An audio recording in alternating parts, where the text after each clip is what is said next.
Mahakama ya watu ya kati katika mji wa Changchun, mkoa wa Jilin nchini China, imepitisha hukumu kali dhidi ya waziri wa zamani wa kilimo na masuala ya vijijini, Tang Renjian. Tang amehukumiwa adhabu ya kifo, huku adhabu hiyo ikisitishwa kwa miaka miwili. Hukumu hii imetolewa baada ya Tang kupatikana na hatia ya kupokea hongo ya kiasi kikubwa kinachokadiriwa kufikia dola za Kimarekani milioni 38, sawa na yuan milioni 268 au zaidi ya bilioni 92 za Kitanzania.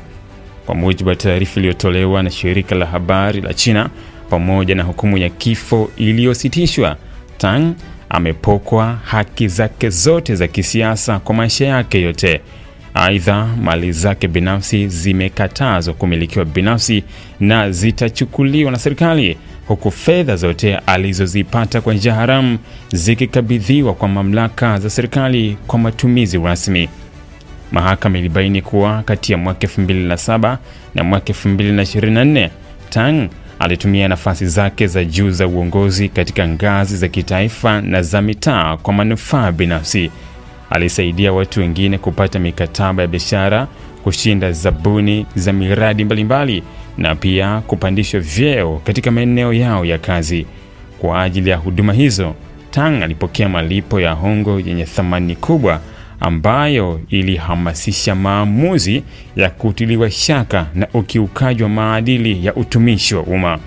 Hukumu hii ni ishara ya dhamiri ya juhudi za serikali ya China katika kupambana na rushwa na matumizi mabaya ya madaraka, hasa miongoni mwa viongozi wa ngazi za juu.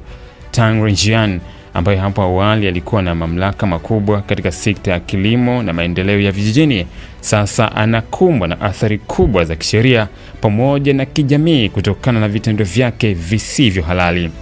Matokeo ya kesi hii yatajikita zaidi katika kutekeleza sheria kwa bidii na kuhakikisha kuwa hakuna mtu aliyejua sheria, ikiwemo viongozi wa serikali. Serikali ya China inaendelea kutangaza kuwa itadhibiti kwa nguvu rushwa na uharibifu wowote unaoweza kuathiri maendeleo na ustawi wa taifa.